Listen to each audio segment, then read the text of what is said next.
बहुमुखी प्रतिभा के धनी और सकारात्मक दृष्टिकोण रखने वाले डॉक्टर विवेक पंडित जी ट्रेनर के रूप में लोकप्रियता हासिल कर चुके हैं। अपनी कार्यकुशलता और बेहतरीन प्रदर्शन की वजह से उन्होंने ऑथर, कोच और प्रोफेसर के अलग अलग रोल्स में भी अपनी खास पहचान स्थापित की है।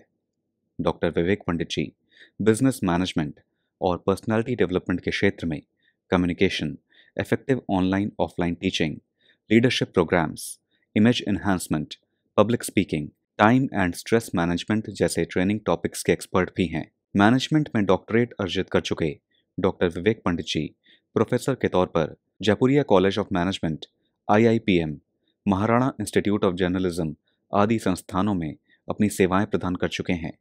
उन्होंने UP academy of administration and management, Tata Motors, IRITM, UP police आदि बेनिफिशियरीज के लिए भी अपनी उपयोगिता सिद्ध की है। फ्रीलांस जर्नलिस्ट और ब्लॉगर का कार्य भी कर रहे डॉक्टर विवेक पंडित जी लगभग 20 से ज़्यादा किताबों के लेखन के लिए भी प्रसिद्ध हैं। ट्रेनिंग और कोचिंग प्रदान कर रही ऑर्गेनाइजेशन कलाइडो सिनर्जी के फाउंडर डॉक्टर विवेक पंडित जी को समाधान ग्रुप और स्किल्ड एंटरप्रेन्योरशिप मिशन से जुड़ने के लिए धन्यवाद।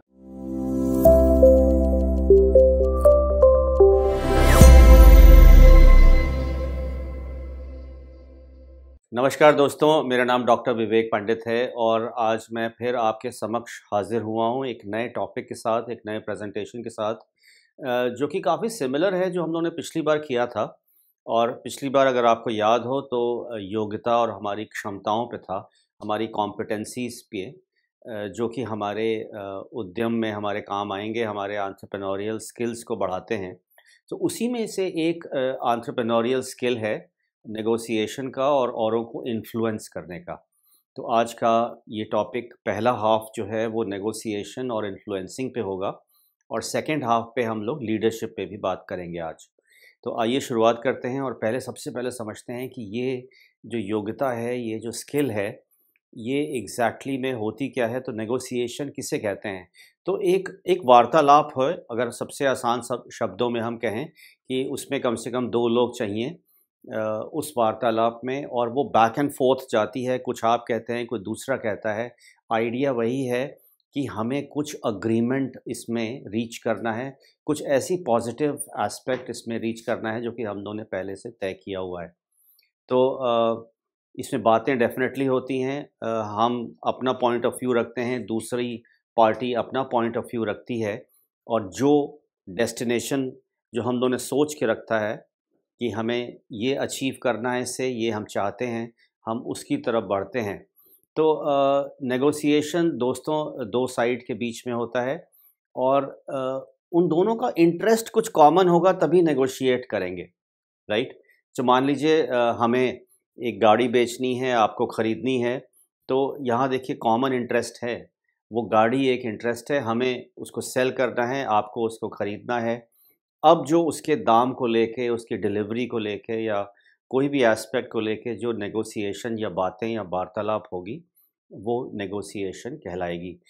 दोस्तों नेगोशिएशन जो है बार्गेनिंग से कंफ्यूज नहीं करनी चाहिए, क्योंकि अक्सर हम लोग अपने जीवन में बार्गेनिंग करते हैं, अक्सर सब्ज़ी वाले के साथ या किसी ठेले वाले के साथ।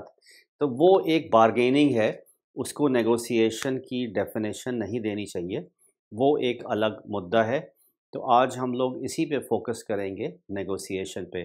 तो नेगोशिएशन बेसिकली दो किस्म का होता है, एक तो सॉफ्ट नेगोशिएशन और दूसरा hard negotiation. So soft negotiation में ज़्यादातर लोग एक दूसरे को जानते हैं, दोस्त हैं या इवन अदरवाइज़। वहाँ पे मेन जो कोशिश की जा रही है कि जल्दी वो अग्रीमेंट को रीच किया जाए। जबकि हार्ड जो नेगोशिएशन होता है, तो वहाँ पे पार्टीज़ हो सकता है आपस में एक दूसरे को जानती भी ना हो, वो एडवर्सरीज़ हों, वो एक दूसरे के विरुद्ध खड़ी हुई हैं और वो प्रतिभागी हैं, कंपेरेटर्स हैं। तो वो हार्ड नेगोशिएशन का हिस्सा होती है। वह और सॉफ्ट नेगोशिएशन में जहाँ पे एग्रीमेंट होना एक मामूली सी बात है, और वही अप्रोच भी है। यहाँ पे अग्रीमेंट होना वो हर जने के लिए एक विक्ट्री की तरह माना जाता है। तो ये दो बेसिक किस्म की नेगोशिएशन होती हैं। तो आइए और आगे बढ़ते हैं, और हम लोग अब ये देखते हैं कि कौन-कौन चीज़ों को कंसिडर करना चाहिए when we are talking about negotiation. तो दोस्तों इसमें एक माहौल बनाना अगर आपको अच्छी नेगोशिएशन करनी है तो सबसे अच्छा पहला जो कदम ज़रूरी होता है कि वो प्रॉपर सेटिंग हो जहाँ पे ये वार्तालाप होने वाली है, जहाँ पे ये नेगोशिएशन होने वाली है। तो अपने आप को पहले उस एनवायरनमेंट में ढालना, एक सही जगह पे जहाँ एक्सचेंज होएगा तो नेगोशिएशन सार्थक होएगी। अदरवाइज़ वो अगर ठीक जगह नहीं है तो वहाँ पे नेगोशिएशन आपकी फ़ेल हो जाती हैं। तो उसके अगर ऑब्जेक्टिव भी नंबर 2 अगर क्लियर होंगे कि हमारे क्या ऑब्जेक्टिव हैं इस नेगोशिएशन के, तो जितनी हम उसमें होमवर्क करके रखेंगे, जितना हम रिसर्च करके रखेंगे उतना बेहतर रहता है अपने उस नेगोशिएशन के लिए। जितनी इन्फॉर्मेशन आपके पास रहेगी, उतनी बेहतर वो नेगोशिएशन होएगी। साथ-साथ दोस्तों फिर जब हम नेगोशिएशन शुरू करते हैं, तो हमेशा एक जो शुरुआती दौर होता है उसमें सारे पर्सपेक्टिव, सारी डिटेल्स रखना कि ये चीज़ें हैं और हम लोग इस दिशा में उसके बाद बढ़ेंगे, ये हम चाहते हैं। अब आप बताइए इसमें आप क्या कर सकते हैं या आपको क्या इस पे कहना है? सो वो एक वार्तालाप वहाँ पे डेवलप हो रही है, जहाँ पे एनवायरनमेंट से लेके हम अपनी रिसर्च को, अपनी इन्फॉर्मेशन को और उसके बाद जो हमारे एक्चुअल फैक्ट्स हैं, जब वो हम टेबल पे रखते हैं, तो वो पॉइंट होता है जब कि आपकी जो कन्वर्सेशन है, जो वार्तालाप है, वो वहाँ पे शुरू होती है। तो कोशिश पूरी करिए उसमें, सुनिए भी, अपनी बात भी कहिए, लेकिन सुनिए ज़्यादा। लिसनिंग इसमें बहुत इम्पॉर्टेंट है कि दूसरा अपनी बात क्या कह रहा है, एक अच्छी नेगोशिएशन आपके लिए करने के लिए। तो उसके बाद जब आपका समय आता है, तब आप अपना प्रपोज़ल दीजिए, जो आप पहले से तय करके आए हैं या जो आप समझते हैं कि इस कॉन्वर्सेशन के लिए, इस नेगोशिएशन के लिए ये बात ठीक है। So make your proposal. उसके बाद हमेशा जब आप अपना प्रपोज़ल देते हैं, तो उसे समराइज़ ज़रूर किया जाता है कि ये सिचुएशन है, ऐसे हम इसे देख रहे हैं और ये इसके हम रिज़ल्ट चाहते हैं। कॉन्स्टेंटली आप अपनी स्ट्रेंथ, दूसरे की वीकनेस, ये सारी चीज़ें इवैल्यूएट ज़रूर करते जाइए। क्योंकि आप जब नेगोशिएशन कर रहे हैं, सारी इन्फॉर्मेशन हो सकता है आपके सामने ऐसी इन्फॉर्मेशन आए जो आपको हो सकता है पहले से ना मालूम हो। तो नेगोशिएशन का देखिए मेन खेल है आपको अपनी बात मनवानी है, दूसरे को भी अपनी बात मनानी है। दोनों लोग तभी यहाँ एक साथ आए हुए हैं और नेगोशिएशन और डिप्लोमेसी में भी कहा गया है, कुछ ज़्यादा फ़र्क नहीं होता है, क्योंकि पूरी हमें कोशिश करनी है कि हम मैक्सिमम जो एग्रीमेंट रीच करें, वो हमारे फ़ेवर में हो। दूसरा भी लेकिन यही कोशिश कर रहा है कि वो उसके फ़ेवर में जाए, तो हमें कहीं न कहीं इसको बीच का रास्ता निकालना है क्योंकि असली नेगोशिएशन वो ख़त्म होता है जहाँ दोनों की जीत होती है, किसी की हार नहीं होती है। तो जो इसको कहा जाता है एक तरीके से ये फॉर्मल बार्गेनिंग होती है और जिसको हम सॉफ्ट नेगोशिएशन भी कह सकते हैं, हार्ड नेगोशिएशन भी कह देते हैं।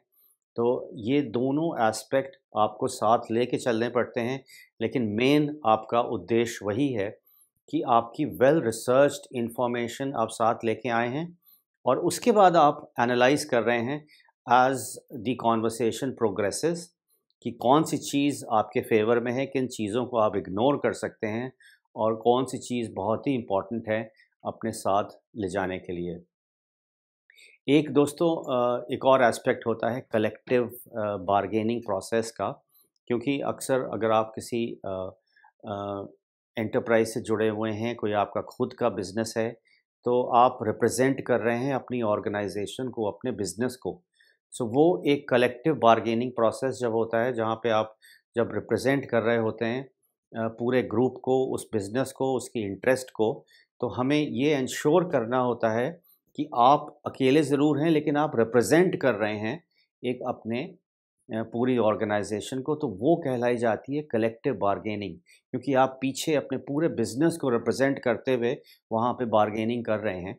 तो आप एक रिप्रेजेंटेटिव का फ़ॉर्म लेके आप वहाँ पे आए हुए हैं।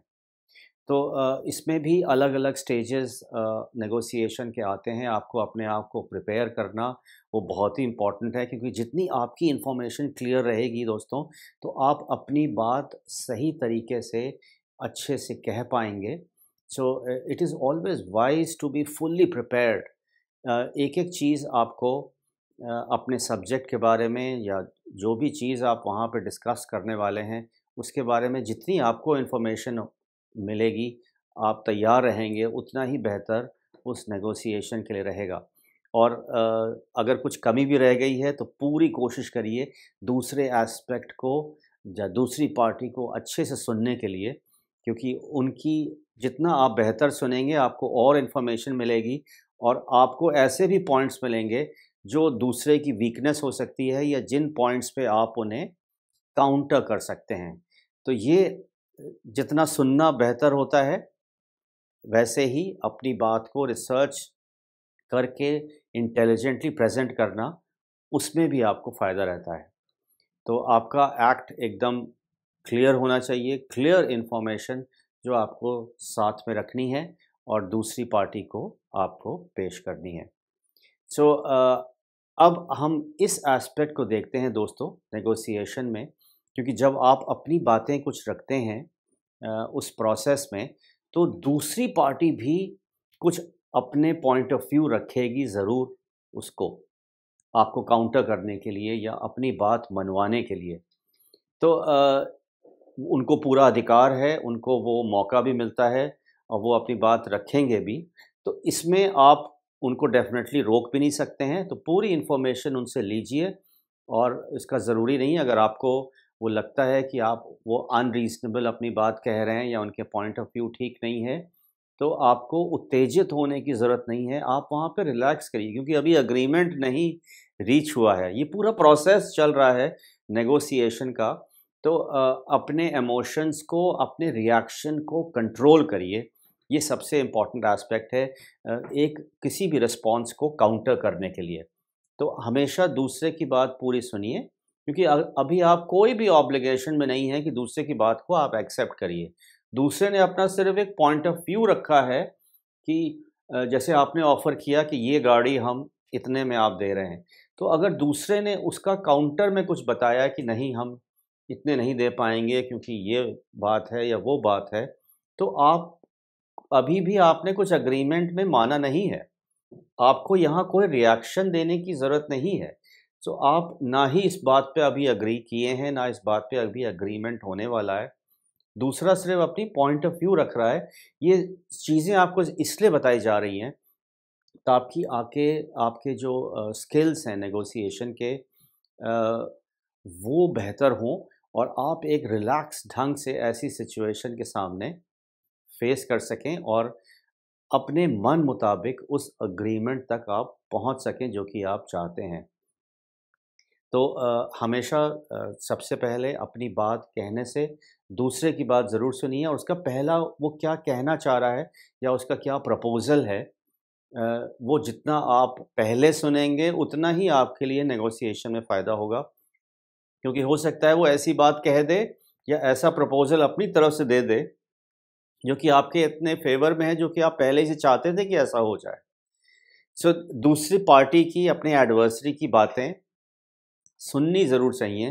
कभी-कभी बगैर उन्हें काउंटर करे हुए आपका काम बन सकता है। तो ये कुछ अहम बातें हैं जो कि एक रिस्पॉन्स को काउंटर करने में आपको ध्यान में रखनी चाहिए। आइए दोस्तों आगे बढ़ते हैं। तो दोस्तों अभी भी हम लोग विरोध की प्रतिक्रिया पे ही हैं और इसमें और हम बढ़ते हैं। तो जैसा मैंने कहा कि कभी-कभी आपका काम ऐसे ही बन सकता है। तो हमेशा दूसरे की बात को पूरी तरीके से सुनें। उसमें इमीडिएट आपको रिस्पॉन्स देने की ज़रूरत नहीं होती है, क्योंकि अभी आपके अंडर कोई ऑब्लिगेशन नहीं है उन बात को मानने का या उनकी बात पे एग्री करने का। आपको कोशिश करनी है कि आप उनकी वीकनेस देखिए या ऐसा कोई पॉइंट देखिए जो कि वो अपने प्रपोज़ल में या अपने आर्ग्यूमेंट में आपको पेश कर रहे हैं। तो रिलैक्स करिए और अच्छे से दूसरे की बात सुनिए अपना प्रपोज़ल देने के बाद, क्योंकि वो आपको प्रिपेयर करेगा या आपको एक मौका देगा कहाँ पे आप दूसरे को टोक सकते हैं या कहाँ पे आप उसको आप बेहतर रिस्पॉन्स दे सकते हैं। तो हमेशा छोटे-छोटे क्लूज़ देखिए या कोई ऐसा इंडिकेशन देखिए या कोई ऐसी इन्फॉर्मेशन देखिए जो कि आपके फ़ायदे के लिए हो सकती है और जो आपके केस को बेहतर बनाएगा। राइट। तो हमें पूरी कोशिश करनी है कि वो एक्सचेंज जो है वो कंप्लीट होना चाहिए। तो अक्सर हम लोग जो कमी कर देते हैं कि उत्तेजित होके या अपना गुस्सा करके या ऐसी बात कह के कि दूसरा उसका गलत रिएक्शन चला जाता है। तो इन सारी चीज़ों को जितना आप अवॉइड करेंगे वो बेहतर रहेगा। हमेशा विलिंगनेस दिखाइए कि अभी आप एग्रीमेंट में बने हुए हैं।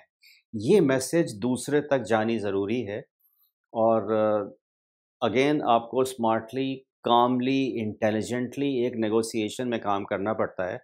कॉन्स्टेंटली आप उसमें बने रहिए, इन्फॉर्मेशन ज़्यादा से ज़्यादा लेते रहिए। अपने प्रपोज़ल पे आपने पहले से तय किया कितनी चीज़ें हम मान सकते हैं, कितनी चीज़ें एकदम हम नेगोशिएट नहीं कर पाएँगे, उसमें बने रहिए। ये करना आपके लिए बहुत आवश्यक है, क्योंकि यही ले जाएगा आपकी अपनी विक्ट्री के लिए, और दूसरा भी यही समझेगा दूसरी तरफ से कि उसने भी अपनी विक्ट्री पा ली है। तो ये बेसिक चीज़ें हैं दोस्तों, जो आपको नेगोशिएशन में अपने ध्यान रखनी है। तो कुछ चीज़ें अभी भी इसमें बची हुई हैं, जो जिन फैक्टर्स को आपको याद रखना है कि अगर आप 13 नंबर का देखें कि वहाँ पे अगेन वही बात दोबारा से कही जा रही है कि कुछ भी ऐसा रिएक्शन ना दें ताकि दूसरे को लगे कि यहाँ पे कन्फ्रंटेशन हो रहा है, एक लड़ाई का माहौल बन रहा है, एक टक्कर हो रही है। ऐसा कभी भी दूसरे को ना महसूस करने दें, ना ऐसी बात करें। कॉन्स्टेंटली ऐसा एनकरेज करें कि अगर आपको समझ में नहीं आ रहा है कि इस पॉइंट पे हम क्या जवाब दें, और आप ये भी नहीं चाहते हैं कि ये एग्रीमेंट, ये जो पॉसिबिलिटी है एग्रीमेंट की वो ना टूटे, तो एक एडजर्नमेंट मांग लिया जाता है। उसमें थोड़ा समय मांग लिया जाता है कि कल हम इस मुद्दे पे और बात करते हैं, या मैं आपको पूछ के बताता हूँ, क्योंकि ये कलेक्टिव बार्गेनिंग हो रही है। यहाँ पे आपके पास अभी इसके बारे में इन्फॉर्मेशन नहीं है, या ये ऐसा करने का आपके पास अधिकार नहीं है। किसी न किसी बहाने से आप उस सेशन से बाहर निकल सकते हैं, लेकिन इस वायदे के साथ कि ये अभी एक्सचेंज, ये नेगोशिएशन अभी चल रहा है। तो पूरी आपको कोशिश करनी है कि ऐसा जब एडजर्नमेंट होती है तो उसके बाद फिर तय कर लेते हैं कि हम लोग दोबारा से कब मिल रहे हैं। और तो उस केस में ये दूसरे पार्टी को भी ये इन्फॉर्मेशन चली जाती है कि यहाँ पे भी अभी भी पॉसिबिलिटी है एक एग्रीमेंट रीच होने में। तो कहीं पे भी ऐसी ना कोशिश करिए कि कुछ आप स्पेक्युलेशन भी करें कि अगर ऐसा होएगा तो उसका ऐसा जवाब मिलेगा। तो आपको ये भी पूरी कोशिश करनी है कि ऐसी कोई स्पेक्युलेशन या कुछ अंदाज़ा ना लगाया जा सके, जो कि उस बात के लिए आपको दूसरा जना बाद में टोक सकता है। तो ऐसी अन्यथा बातें आप वहाँ पे ना करिए। और इसके बाद हम लोग आगे बढ़ते हैं और देखते हैं कि फाइनल स्टेजेस, क्योंकि आपको पता चल जाएगा कि जैसे-जैसे हम लोग एक दूसरे की बात मानते या उसमें चेंजेस लाते हुए आगे बढ़ रहे हैं, तो हम कोशिश करते हैं कि हम लोग फाइनल स्टेजेस की तरफ पहुँचें, ताकि हम अपने एग्रीमेंट तक पहुँच सकें। तो वो फाइनल सेशन जो होते हैं वो आपको भी क्लियरली इसमें पता चल जाता है कि यहाँ अब ऐसे ये सेशंस हैं जहाँ पे हम लोगों ने मोटी-मोटी बातों को एग्री कर लिया है। अब इनको फिनिशिंग टचेस देना है, तो यहाँ पे अब आपको फिर लेकिन सतर्क रहना होता है कि इसमें अब कोई बदलाव ना हो, और अगर बदलाव भी हो तो वो भी आपके फ़ेवर में ही जाए। तो ये आपको यहाँ पे फाइनल स्टेजेस में आपको ध्यान रखना है कि वो अभी भी वो जो माहौल जैसा बना हुआ है नेगोशिएशन का, वो अभी भी वहाँ पे रहे। और पूरी आप ऐसी कोशिश करिए कि दूसरे को भी ये एहसास दिलाते रहिए कि आप उस स्टेज में पहुँच गए हैं जहाँ पे यहाँ पे हम फाइनली कुछ एग्रीमेंट पा सकते हैं। तो जितना आप दूसरे को पॉजिटिवली कम्युनिकेट करेंगे, कोई चीज़ ऐसी आउटराइट रिजेक्ट नहीं करेंगे, तो दूसरे को भी होप बनी रहती है कि यहाँ पॉसिबिलिटी है। तो फाइनल स्टेजेस में ये 2-3 चीज़ें आपको ध्यान में रखनी हैं, और ये पूरे समय कॉन्स्टेंटली आपको एंश्योर करते रहना चाहिए कि आपकी clarity over a period of time बढ़ती चली जा रही है।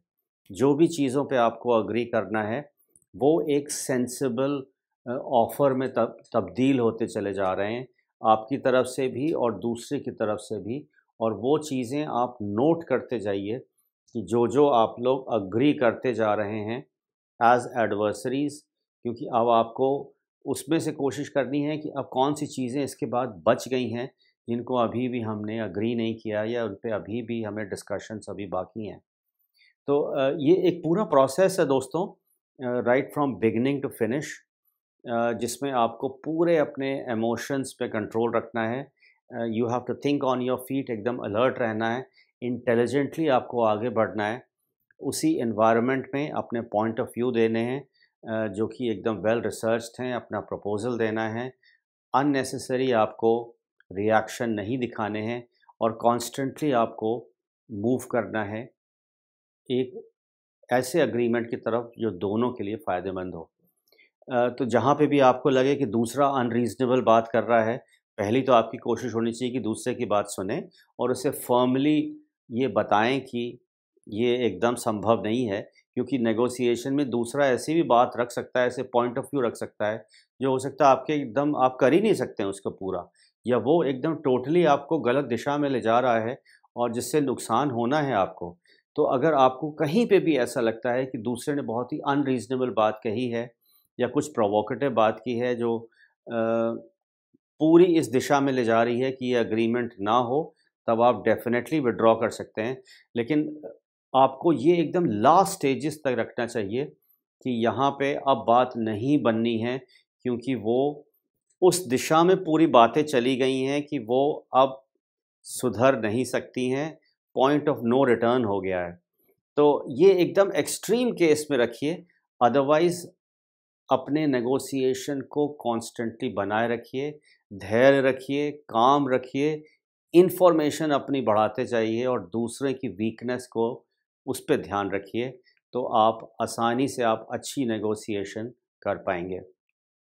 सो जहाँ पे फाइनल स्टेजेस में आप पहुँच जाते हैं और दोनों पार्टियाँ एग्री कर जाती हैं, तो वो ज़ाहिर-सी बात है, अब डील को सील करने का समय आ जाता है, क्योंकि अब एकदम लास्ट के पॉइंट्स बच जाते हैं कि कितनी जल्दी हम लोग को ये करना है। फिर आप बेसिक्स उसमें लॉजिस्टिक्स टाइप की चीज़ें डिस्कस करते हैं कि अब कैसे पेमेंट होएगा या डिलीवरी कब होएगी या हमें पोज़ेशन कब मिलेगा। सो ये एकदम सीलिंग द डील वाला जो लास्ट मोमेंट है, सौदे को एकदम पक्का करना, उसमें बेसिक चीज़ें तय होती हैं, क्योंकि हमने जो मेन मुद्दे हैं उसके जो डिस्टर्बिंग एस्पेक्ट्स थे वो हमने क्लियर कर दिए हैं। अब वो समय आ जाता है कि ये डील को एकदम पक्का कर दिया जाए। लेकिन आपका उस समय भी you should not let your guard down. ऐसा ना हो कि मेन बातें हमने पूरी कर दी हैं, लेकिन जब जो डील हम जब पूरा उसका जो सौदा जब पक्का करने लगे तो उसमें भी हम गड़बड़ी कर सकते हैं। तो ये एंश्योर करना है आपको कि वो अभी भी जो आपकी जो बार्गेनिंग स्लैश नेगोशिएशन है, नेगोशिएशन वो अभी आपकी ख़त्म नहीं हुई है। तो ये ऑनगोइंग प्रोसेस है और हमेशा हमें यही देखना है कि हमारे संबंध को कोई इफ़ेक्ट नहीं होने चाहिए, क्योंकि मेन काम यहाँ पे है उस एग्रीमेंट को रीच करना। हमें ज़्यादी दुश्मनी नहीं है दूसरे के साथ, ना हमें ऐसा उसको दूसरे को महसूस कराना है। हम लोग कुछ मुद्दे पे साथ मिले और हमें अपनी बात मनवानी थी, दूसरे को अपनी बात मनवानी थी, लेकिन हम लोगों ने कोशिश की एक कॉमन ग्राउंड निकालने की, ताकि दोनों पार्टियाँ के काम बने, दोनों पार्टी खुश रहें। ये ज़रूरी है एक नेगोशिएशन में, क्योंकि यहाँ पे कोई जीत या हार का सवाल नहीं है, एक काम का पूरा होना है, एग्रीमेंट का पूरा होना है, ये ध्यान में रखना है। तो हम आशा करते हैं आपको ये नेगोशिएशन का जो एस्पेक्ट है, आपको क्लियर होगा और हम लोग जल्दी से अब 10 स्टेप्स वो देख लेते हैं, जो नेगोशिएशन की जो हैं, जो आपको ध्यान में रखनी है। तो सबसे पहले अपनी आपको क्या एग्ज़ैक्टली में चाहिए, उसको असेस करना, उसको जानना सबसे पहले बहुत ज़रूरी है। ये पहला स्टेप है और उसके साथ-साथ जब आप अपनी जो नीड असेस कर रहे हैं, तो दूसरे की भी अगर आप कर लेंगे, दूसरा किस हद तक सोच रहा है, वो एग्ज़ैक्टली में क्या चाहता होगा। सो जितना ये असेसमेंट आपका क्लियर होगा, आपका नेगोशिएशन वाला काम आसान होता चला जाएगा। ये आपको ध्यान में रखना है। कितने समय में हमें ये बातें पूरी करनी हैं और कैसे हमें कोशिश करना है कि हम जो हमारे फेवर में मैक्सिमम जाए, बगैर किसी तनाव के, बगैर किसी गुस्सा किए हुए, बगैर अपने इमोशंस को डिस्टर्ब किए हुए, कामली हमें अपने गोल की तरफ बढ़ना है। तो जितना बेहतर आपके पास वो गोल रहेंगे, जितना आप दूसरे को समझेंगे, जितना आप टाइम को रिस्पेक्ट करेंगे, उतने बेहतर आप नेगोशिएशन करते जाएंगे। सुनना बहुत आवश्यक है। दूसरे की बात सुनने में कमी ना दिखाइए कभी भी। तो डिस्कशन के चैनल खुले रखिए, अपनी बात ज़रूर कहिए, दूसरे से इंटिमिडेट ना होइए, घबराइए नहीं, और वो धीरे-धीरे आप अपने लक्ष्य की तरफ बढ़ते जाइए, क्योंकि आपको कोशिश करनी है कि ज़्यादा से ज़्यादा ये एग्रीमेंट आपके फ़ेवर में आए। तो इस चीज़ में बेहतर होने के लिए दोस्तों, हम लोग एक बार में एकदम पक्के नहीं हो सकते हैं। कई लोग नेगोशिएट बहुत अच्छा कर लेते हैं, पर कुछ लोग उससे कतराते भी हैं, घबराते भी हैं और औरों को सामने करते हैं। तो ये जितनी चीज़ आप प्रैक्टिस करेंगे, उतना आपके लिए ये फ़ायदेमंद रहेगा। तो practice makes a man perfect, और यही आपको करना है। जितना आप प्रैक्टिस करेंगे, उतना आपके सेहत के लिए बेहतर है, उतना आपके काम के लिए बेहतर है, और उतना आपके बिज़नेस के लिए अच्छा है। सो बहुत ही इम्पोर्टेंट एस्पेक्ट है, बहुत अच्छी स्किल है नेगोशिएशन स्किल, जो हर जने के पास होनी चाहिए, आपके पास भी होनी चाहिए।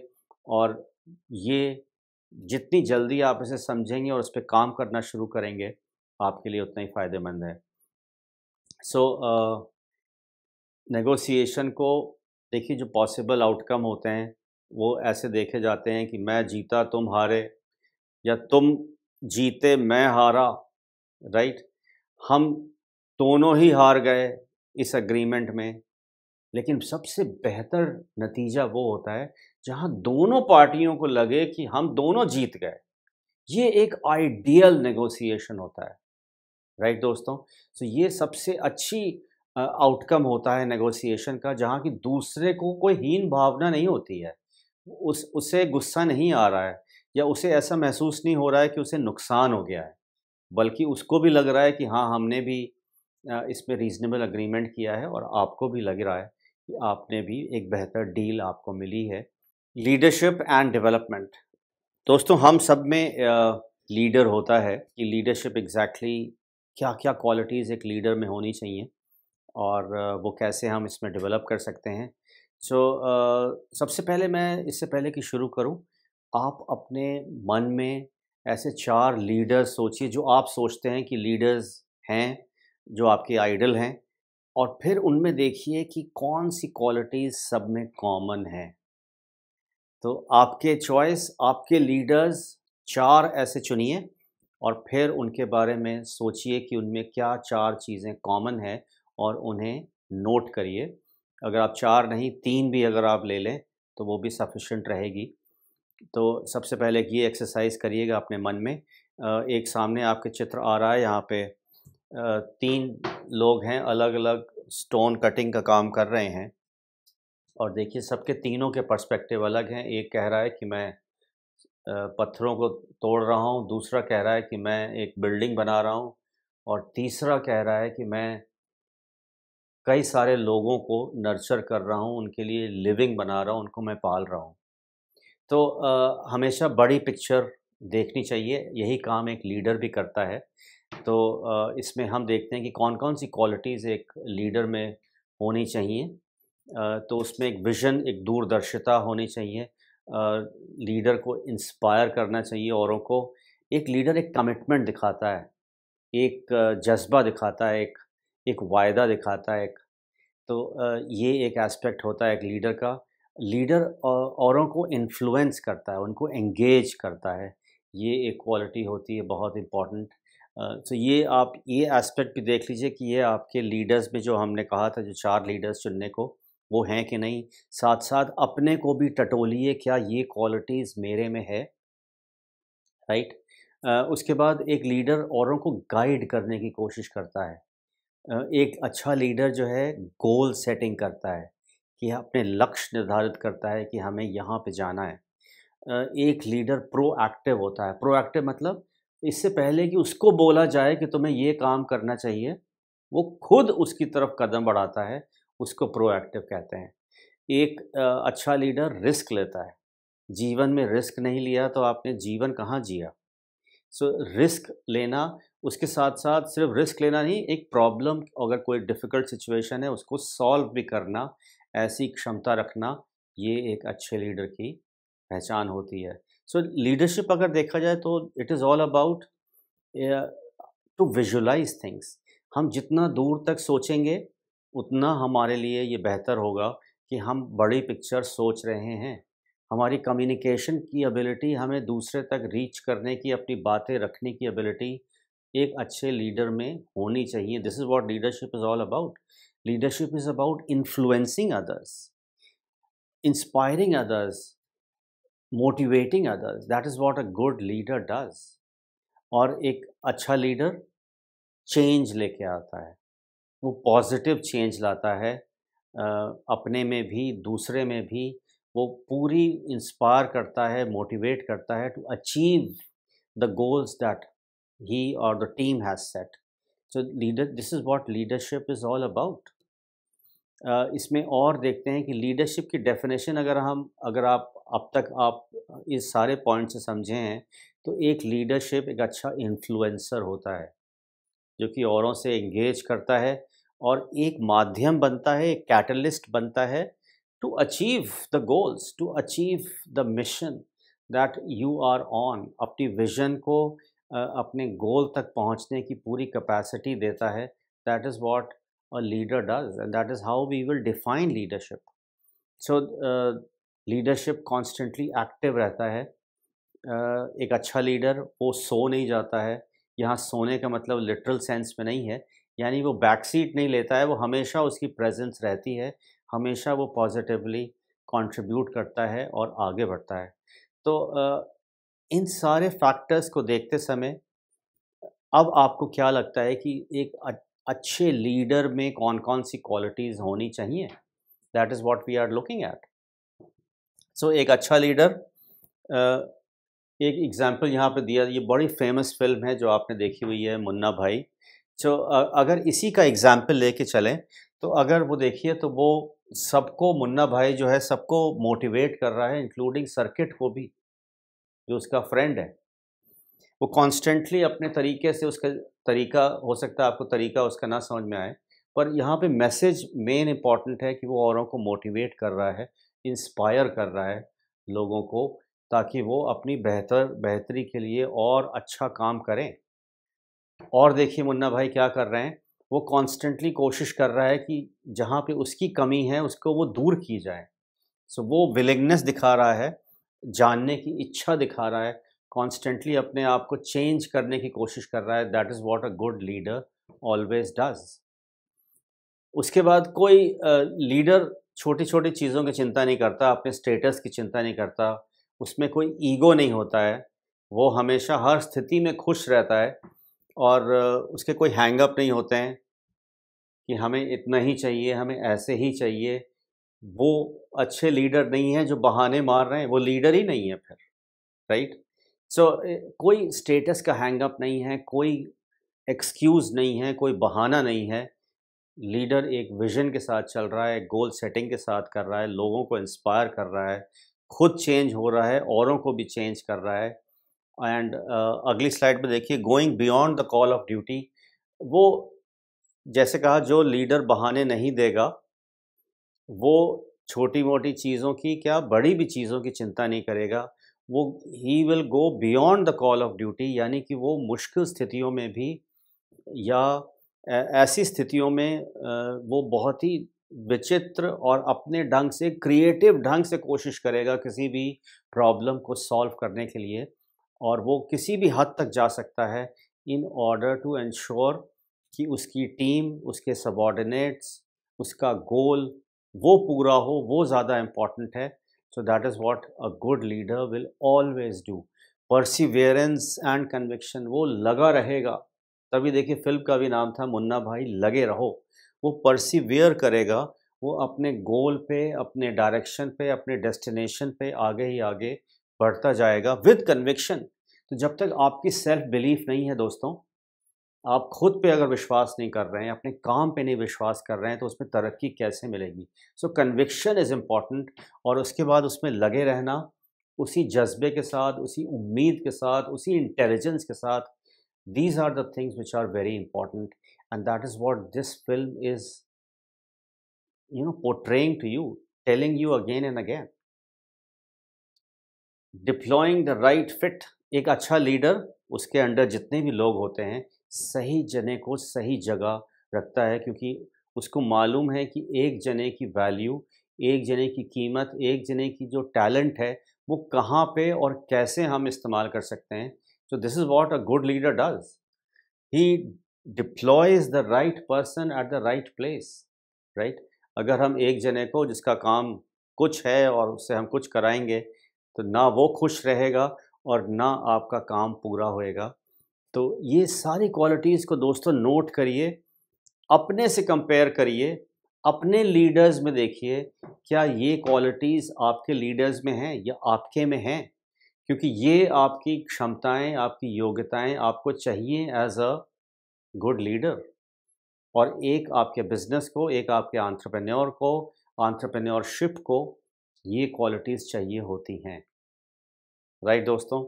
तो और देखते हैं, क्योंकि आप कोई भी जना जो है, सोशल एनिमल तो होता ही इंसान, अपना बिज़नेस भी अकेले नहीं चला सकता है। उसे लोग चाहिए, वो उसी इकोसिस्टम में काम करता है जहाँ पे और भी लोग हैं। तो जितना पीपल्स पर्सन कोई बनता है, यानी कि उसको जो इंट्रापर्सनल स्किल्स हैं उसके बहुत ही अच्छे होते हैं। लोग ऐसे लीडर से खुश रहते हैं, उसके लिए काम करना चाहते हैं। They want to give the best to that leader, and this is what a good leader does, क्योंकि ही और she is a people's person, right. आइए आगे बढ़ते हैं। तो मुन्ना भाई के जो मंत्र, ये स्लाइड पूरी कह रही है कि मुन्ना भाई के मंत्र कौन से हैं। तो अभी हमने देखा inspiring leadership, no status hang up, कोई परेशानी नहीं है कोई भी काम करने के लिए, deploying the right person at the right place, willingness to learn, सीखने की पूरी कोशिश, कॉन्स्टेंटली चेंज करना अपने आप को, परसिवियरेंस एंड कन्विक्शन, दृढ़ता और दृढ़ विश्वास ये दिखानी, साथ साथ going beyond the call of duty, कर्तव्य की पुकार से भी आगे जाना, ये कोशिश कर रहा है। और उसके बाद बीइंग अ पर्सन, यानी कि वो लोग उसके साथ खुश रहते हैं और वो भी खुश रहता है लोगों के साथ, उनको इंस्पायर करता है और सही जने को सही जगह रखता है, उससे अच्छे से काम करवाता है। This is what a good leader does. I know ये काफ़ी एक्सपेक्ट किया जा रहा है किसी भी जने से, बट दोस्तों ये क्वालिटीज़ अगर आप देखिए, तो ये क्वालिटीज़ बचपने में आपके माँ-बाप ने हो सकता है आपको बताई हों, या आपके टीचर ने आपको बताई हों कि तुम्हारे में ये क्वालिटीज़ होनी चाहिए, राइट? तो जितनी आप इसको अपने सो एसोसिएट करेंगे, इंटरनलाइज़ करेंगे, उतना ही आपके लिए फ़ायदेमंद होगा। तो अगर ये सारी क्वालिटीज़ को मुन्ना भाई ने अपना के और उसको अच्छे इसके रिज़ल्ट्स मिले, तो हम लोग भी अपना सकते हैं, राइट? तो इसके बारे में सोचिए, और इन क्वालिटीज़ के बारे में नोट करिए पेपर पे। मेरे हिसाब से बेहतर होगा अपने दिमाग में उन्हें अपनाइए और उसकी तरफ बढ़ना शुरू करिए, ऐसी सोच बनाइए, ऐसी अपनी प्रैक्टिस बनाइए, तो आप वो वैसे लीडर आप बन सकते हैं अपनी क्वालिटीज़, अपने टैलेंट के हिसाब से। तो किन-किन किस्म के लीडर्स होते हैं, क्योंकि हर जना लीडर में भी अलग-अलग किस्म के हो सकते हैं। So let us see what are the different styles of leadership which are available. ये तस्वीर आपको कुछ याद दिलाती है और मुझे इनका नाम लेने की आवश्यकता नहीं है, आप खुद ही समझ रहे हैं। तो ये कौन-सी, ये भी एक लीडर थे, बहुत बड़े लीडर थे, पर इनकी कौन-सी तरीका था, अथॉरिटेरियन, यानी कि इन्हीं की चलेगी और किसी की नहीं चलेगी। तो ये इनका स्टाइल था, ये भी इनके पास भी विज़न था, लेकिन दोस्तों कहीं न कहीं इस स्टाइल ऑफ लीडरशिप ने सक्सेसफुल तो होती है, लेकिन एक लिमिटेड तरीके से और नेगेटिव तरीके से ज़्यादा सक्सेसफुल होती है। तो आपको क्या एक अथॉरिटेरियन लीडर बनना है, ये आपको डिसाइड करना है। तो यहाँ पे हमारा उद्देश्य यही है कि आपको वो अवेयरनेस दिलाना कि किन किन किस्म के लीडर होते हैं या कौन स्टाइल ऑफ लीडरशिप होती है, कौन सी आपको सूट कर रही है और कौन सी आपको अपनानी चाहिए। डेमोक्रेटिक, डेमोक्रेटिक, हमारे देश डेमोक्रेटिक है, तो डेमोक्रेटिक का वो मतलब होता है कि सबको बराबर का हक है, बराबर की जिम्मेदारियां हैं। तो एक डेमोक्रेटिक लीडर भी यही करता है कि सबको बराबर का हक देता है, सबकी बातें सुनता है, सबको वो अधिकार होता है ग्रो करने का, अपनी बात कहने का, उनके साथ रिस्पॉन्सिबिलिटी भी सबके साथ बराबर होती है। आप क्या सोचते हैं, आपकी लीडरशिप स्टाइल कौन सा है? एक और होता है लेज़े फेयर, ये फ्रेंच वर्ड है।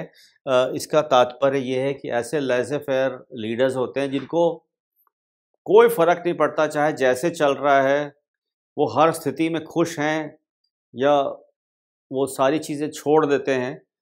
आँख भी बंद, नाक भी बंद, मुँह भी बंद, सुन भी नहीं रहे हैं, तो सबको बी हैप्पी, रिमेन हैप्पी, वो ढीला छोड़ते हैं। तो आपने काफ़ी लोग ऐसे देखे हुए हैं कि जो सिचुएशन पे कंट्रोल नहीं कर पाते हैं, तो ऐसे लीडर खुली छूट दे देते हैं सबको, तो उसका अंजाम क्या हो सकता है ये आपके सामने आपको दिख रहा है। तो ऐसे किस्म के भी लीडरशिप स्टाइल्स होते हैं। आप देखिए कि क्या आप ऐसे हैं या आप ऐसा अपनाना चाहेंगे?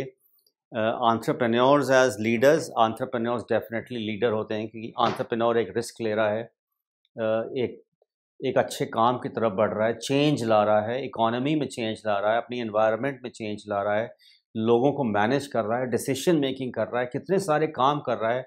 अभी हम लोगों ने देखा नेगोशिएट कर रहा है, इंस्पायर कर रहा है, मोटिवेट कर रहा है। सो एंटरप्रेन्योर्स तो डेफिनेटली लीडर्स हैं, राइट? और ऐसे ही लीडर हम आपको देखने की कोशिश कर रहे हैं और हम आपको चाह रहे हैं कि आप खुद इंस्पायर होइए, अपने में वो लीडर लाने की कोशिश करिए जो आप समझते हैं कि वो सबसे उत्तम होगा और आगे आपको सही दिशा में ले जाएगा। तो दोस्तों, कुछ ये क्विज़ हैं, इसके जवाब आप स्वयं सोचिए कि इस सिचुएशन में आप क्या करते हैं। तो जब कोई बोल रहा होता है, आप किसी की बात सुन रहे होते हैं, क्या आप खुद पर्सनली दूसरे को अपनी पूरी बात ख़त्म होने देते हैं बिफोर यू स्पीक, या आप उसे रोक के खुद बोलना शुरू कर देते हैं? ये आप सोचिए, ये आप सिर्फ मैं सवाल आपका टेस्ट नहीं ले रहा हूँ, आप खुद अपने आप से सवाल करिए, क्या आप दूसरे को अपनी बात रखने के लिए पूरा समय देते हैं, उसकी बात सुनते हैं? दूसरा सवाल है, अगर आप कोई भी चीज़, when you don't have an understanding of a task, how do you react? अगर आपको कोई काम देता है, आपसे कोई काम करने को बोलता है, अगर आप नहीं समझ पाए हैं, तो आप क्या करते हैं उसके बाद? आप अपसेट हो जाते हैं, आप अपने आप को समझाने की कोशिश करते हैं, या आप किसी से पूछते हैं उसकी क्लैरिटी के लिए? आप एग्ज़ैक्टली क्या करते हैं? जब आपसे कोई डिसएग्री करता है, आपकी बात नहीं सुन रहा है, तो आपका क्या रिएक्शन होता है? आप इस बातों को सोचिए, ये बहुत ही अहम सवाल हैं, जो कि आपकी पर्सनैलिटी के बारे में कुछ बता रहे हैं।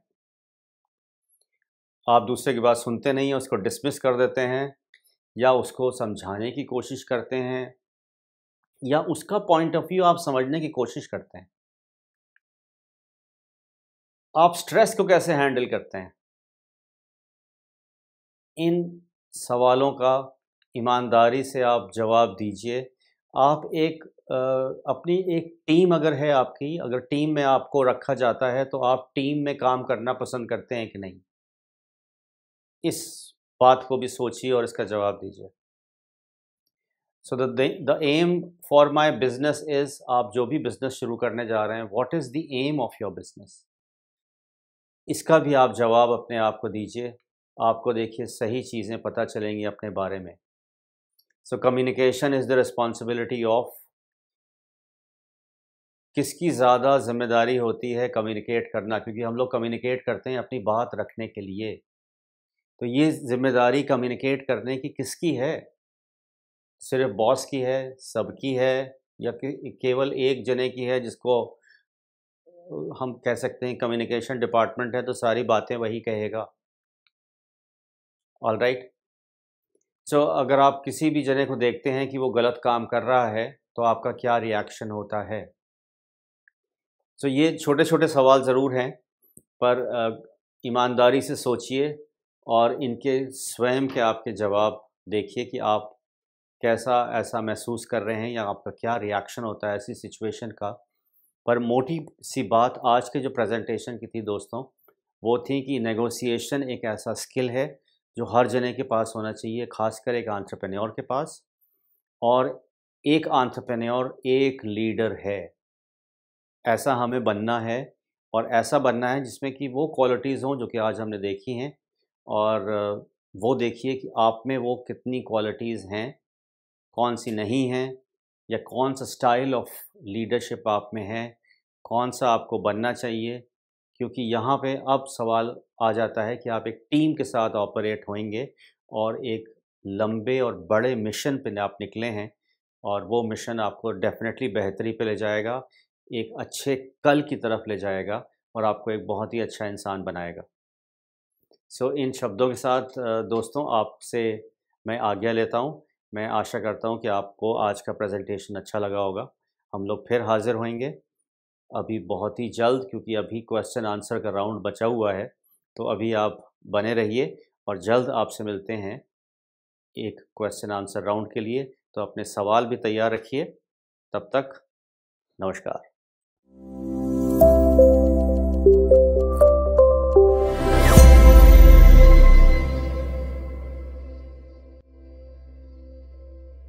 आज के समय में वेस्ट रिसाइकलिंग का व्यवसाय एक ऐसा व्यवसाय है जिससे कोई भी व्यक्ति बहुत ही कम समय में अच्छा मुनाफा कमा सकता है। हम इस बात से अच्छी तरह से वाकिफ है कि आज कई माध्यमों से उत्पन्न होने वाला कचरा बहुत तेज गति से बढ़ रहा है और इस बढ़ते हुए कचरे से प्रकृति कितनी दूषित हो रही है। लेकिन ये बात बहुत ही कम लोग जानते हैं कि इनमें से कई कचरों को रिसाइकिल कर एक आकर्षक व्यवसाय भी शुरू किया जा सकता है और मुनाफा भी कमाया जा सकता है, और साथ ही साथ प्रकृति में बढ़ते हुए कचरे को भी कम किया जा सकता है। इसी को ध्यान में रखते हुए आज की इस वीडियो में हम आपके लिए लेकर आए हैं वेस्ट रिसाइकलिंग से जुड़े कुछ ऐसे बिजनेस आइडियाज जिनसे आप अच्छा खासा मुनाफा कमा सकते हैं। तो चलिए फिर शुरुआत करते हैं हमारे पहले बिजनेस आइडिया से, जो है वुड रिसाइकलिंग। यह बेकार लकड़ी को प्रयोग करने योग्य उत्पादों में बदलने की एक प्रक्रिया है। डिफोरेस्टेशन और ग्लोबल वार्मिंग इसकी एक मेजर मोटिवेशन है। रीयूजिंग एंड वुड रिसाइकलिंग करने से पेड़ों को काटने की आवश्यकता कम हो जाती है। वुड रिसाइकलिंग बिजनेस को शुरू करने के लिए मध्यम पूंजी निवेश की आवश्यकता होती है। इस बिजनेस को शुरू करने के लिए आप ज्यादातर बेकार लकड़ी स्थानीय स्क्रैप डीलरों से प्राप्त कर सकते हैं, जो बेकार लकड़ी का सौदा करते हैं और उनसे ही कच्चा माल यानी लकड़ी खरीदते हैं। रिसाइकलिंग बिजनेस प्लान सबसे सफल बिजनेस आइडियाज में से एक है और आप इस बिजनेस को शुरू करने के लिए गवर्नमेंट स्कीम्स और सब्सिडी जैसे विभिन्न लाभ प्राप्त कर सकते हैं।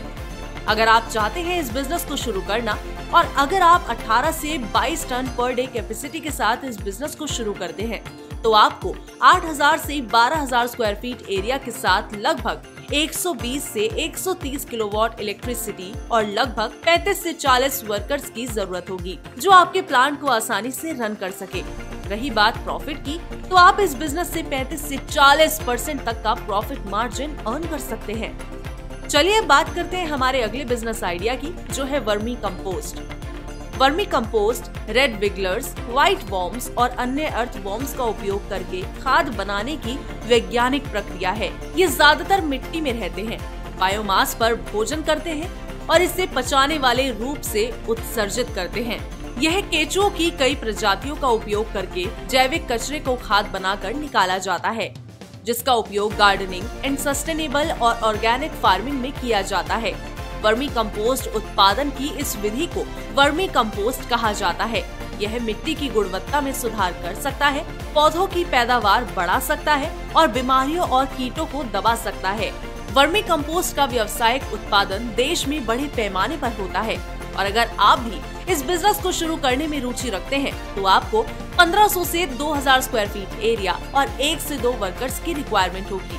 रही बात इन्वेस्टमेंट एंड प्रॉफिटेबिलिटी की, तो अगर आप 100 से 200 केजी पर डे कैपेसिटी के साथ इस प्लांट को शुरू करते हैं, तो आप इस बिजनेस को 4 से 7 लाख में बहुत आसानी से शुरू कर सकते हैं और इस इन्वेस्टमेंट के साथ आप 25 से 30% तक का अच्छा खासा प्रॉफिट मार्जिन अर्न कर सकते हैं। तो चलिए फिर बढ़ते हैं आगे और बात करते हैं हमारे अगले बिजनेस आइडिया की, जो है plastic waste to bricks. Plastic एक ऐसी सामग्री है जिसका उपयोग घरों से लेकर उद्योगों तक में किया जाता है। प्लास्टिक जो पहले लोगों की कई समस्याओं का समाधान था, आज मानव जाति के लिए सबसे बड़ी समस्या है। इस मुश्किल का हल पूरी दुनिया ढूंढ रही है और इसका समाधान है प्लास्टिक वेस्ट को मैनेज करना, यानी कि प्लास्टिक वेस्ट मैनेजमेंट। आज ईंट निर्माण की रीप्लास्टिक यूनिट एक ऐसी इकाई है जो ईंटों के निर्माण के लिए प्लास्टिक कचरे का उपयोग करती है।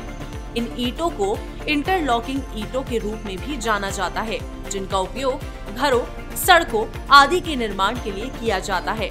अगर आप भी इस बिजनेस को शुरू करने में रुचि रखते हैं और अगर आप इस बिजनेस को 7,000 से 9,000 पीसेस पर डे कैपेसिटी के साथ शुरू करते हैं, तो आपको इस बिजनेस के लिए 75 से 80 लाख तक की इन्वेस्टमेंट करनी होगी और साथ ही आपको इस बिजनेस के लिए 4,000 से 5,000 स्क्वायर फीट एरिया चाहिए होगा। और पूरे प्लांट को मशीन्स के साथ रन करने के लिए लगभग 50 से 55 किलोवाट इलेक्ट्रिक कनेक्शन की आपको आवश्यकता होगी और इसकी प्रोसेसिंग करने के साथ साथ फैक्ट्री को चलाने के लिए आपको कम से कम 15 से 20 लोगों की जरूरत पड़ेगी। चलिए अब बात करते हैं हमारे आखिरी बिजनेस आइडिया की, जो है ई वेस्ट रिसाइकलिंग बिजनेस। ई वेस्ट एक अपशिष्ट है जो बिजली के कचरे या अवांछित इलेक्ट्रॉनिक उत्पादों को दर्शाता है, जो या तो त्याग दिए जाते हैं या अपने उपयोगी जीवन काल से अधिक काम करने की स्थिति में नहीं होते। Mobile phone, computer, TV set, photocopy machine और प्रिंटर कुछ ऐसे ई कचरे हैं जिन्हें नियमित रूप से प्रबंधित करने की आवश्यकता होती है। ई वेस्ट रिसाइकलिंग बिजनेस भारत में लाभदायक है क्योंकि लोग समय समय पर खुद को अपडेट करते रहते हैं और अगर आप भी इस बिजनेस को शुरू करना चाहते हैं और अगर आप 7,000 से 9,000 केजी पर डे कैपेसिटी के साथ इस बिजनेस को शुरू करते हैं, तो आपको 170 से 180 लाख की इन्वेस्टमेंट करनी होगी और इसके साथ ही एरिया के तौर पर आपको 7,000 से 8,000 स्क्वायर फीट जगह की जरूरत होगी, जिसमें raw material storage area, production area, final goods area आदि शामिल है। वहीं आपको अपने प्लांट को रन करने के लिए लगभग 150 से 160 किलोवाट इलेक्ट्रिसिटी की रिक्वायरमेंट होगी। आपको 25 से 30 वर्कर्स की आवश्यकता भी पड़ेगी, जिसमें स्किल्ड, अनस्किल्ड, सुपरवाइजर और अन्य वर्कर्स शामिल है। रही बात प्रॉफिटेबिलिटी की, तो इस इनोवेटिव बिजनेस आइडिया से आप 10 से 15% तक का प्रॉफिट मार्जिन अर्न कर सकते हैं। तो ये था आज का बिजनेस आइडिया। उम्मीद है कि आपके लिए ये सेशन फायदेमंद साबित हुआ होगा। अब हम जुड़ेंगे जूम सेशन पर, जिसका लिंक आपको YouTube चैट बॉक्स में मिल जाएगा। अगर आज के टॉपिक को लेकर कोई भी जरूरी सवाल है तो जूम सेशन पर जरूर जुड़िएगा, जहां अपने सवाल आप सीधा एक्सपर्ट से पूछ सकते हैं और अपना जवाब प्राप्त कर सकते हैं।